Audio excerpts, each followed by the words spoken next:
Welcome to 50 Plus Home and Gardening. Today I'm going to work on a project that not everybody likes to do. Once we start our gardening, we plant things and then something happens. We don't like it where it's been planted. So I have some roses, David Austin roses, that I have in the garden.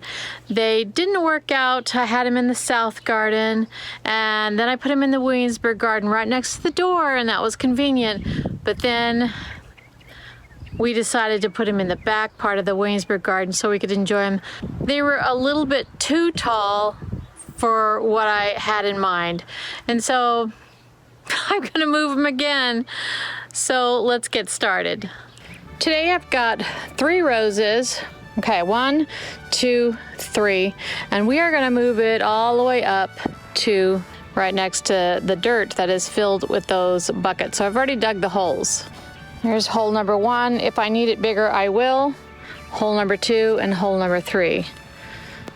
Okay, and then I will have another rose that I ordered from David Austin. I'm gonna put it right there. So I'll have 1, 2, 3. This will be a peachy orange, pink, pink, and cream color or a sort of a white. For this project, I just need a sharp shovel, just my size, and a bucket to put the rose in, and I'm gonna go for this one first.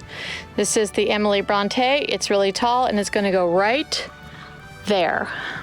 All right, we got it out, and now let's get it to its hole. Okay, first I wanna get it in and water it before I put in a lot of dirt. So you can see some of the roots. Just wanna water it pretty heavily. I'm gonna let it sit there and soak in for a little while before I put the rest of the dirt on. I've got my second one in, Princess Alexandria of New Kent. Let me see. This one's always painful. Princess Alexandria of Kent. All right, keep your tags on, that helps. So a full water before I really fill it in with good dirt. And I will make sort of a pool for a while. Roses really like to be kind of dry, so I don't want to, we have a lot of rain in Virginia, so you don't want to pool it too much. But for the beginning year, I'm gonna watch it. All right, so you would leave it like that and just let it soak in for a while and just don't bother with it. Okay, this Gabriel Oak is our third one, and definitely want to water. I'm gonna water it until it can't take any more.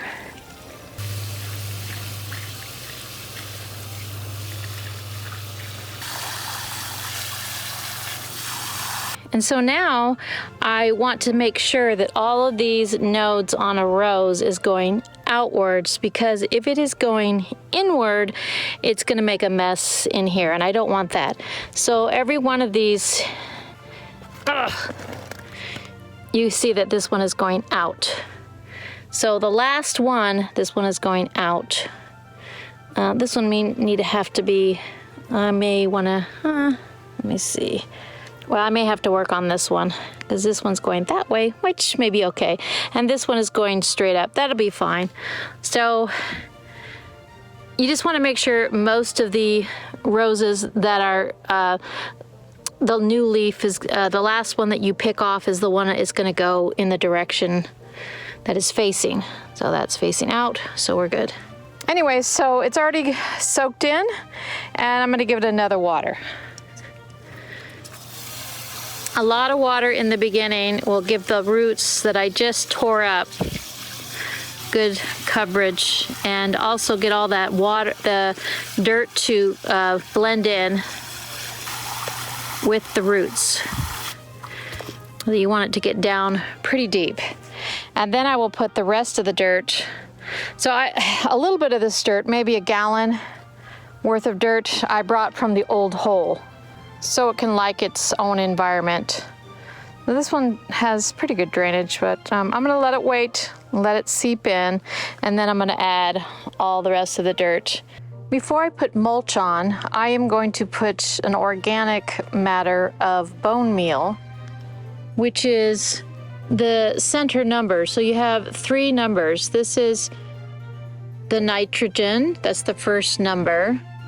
And it only has 4, but it has a lot of bone meal, which is 12. And then the potash, which is the last number, is 0. So it's mostly got the middle number, as you can see, 4, 12, 0. So 12 is what I want because I did take a sample of my dirt a while back. If you guys want to go back to that to see how to do it, you go mail it in and it tells you what you're lacking. I was only lacking this middle number and I was trying to figure out how I could get this, a lot of this, without getting these 2 and wasting my money. So I learned that bone meal has got mostly the middle number, which is actually the one that gives all the flowers. It's probably why they did so well last year. Those roses did super good. So I'm gonna put that around probably about a cup each and water it in, and then I'll put the mulch.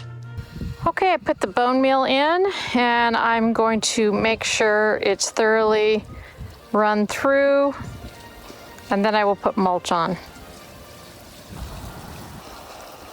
Princess Alexandria of Kent. Ugh, it's always hard to remember. I want to say Princess Anne, but Princess Alexandria of Kent is what it's called. And then our third one, Emily Bronte.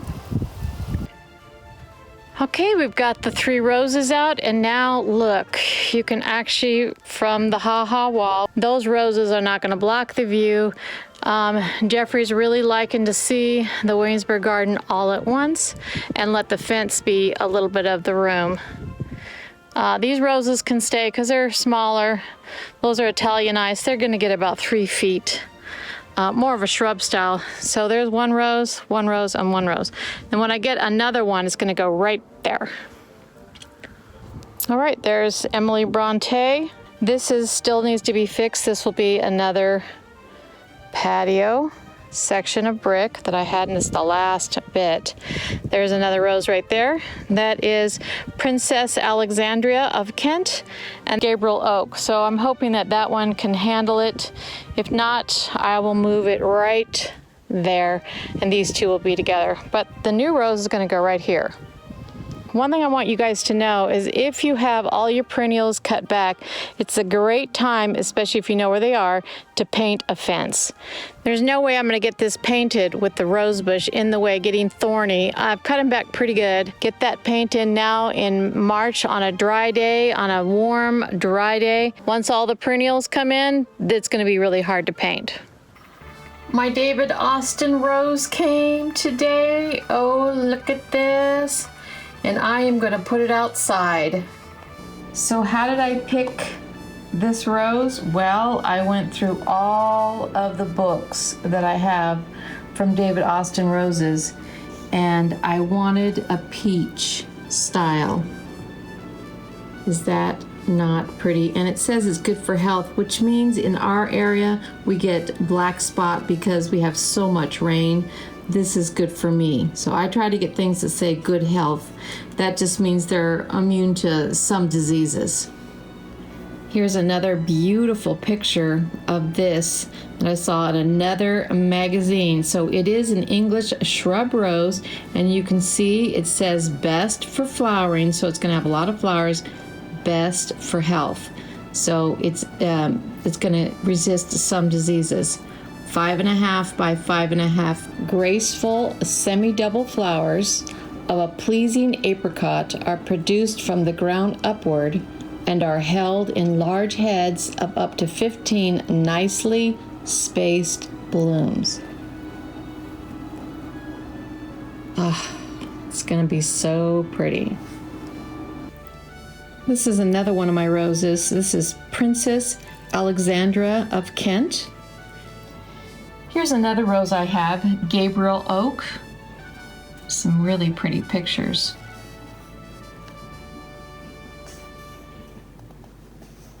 It does have lots of blooms. Look how fluffy it is. I love it. The other flower I have from David Austin that I've had for a couple years is called Emily Bronte. But I try to get one a year just to add to my collection of roses. This is a guidebook it came with. As you can see, it's going to tell you everything you want to know about how to plant. This came with the new rose, the Lark Ascending. So it's just a planting guide, and it tells you how tall it will get. And it has care, pruning as the years go on, what your zone is and where it can go.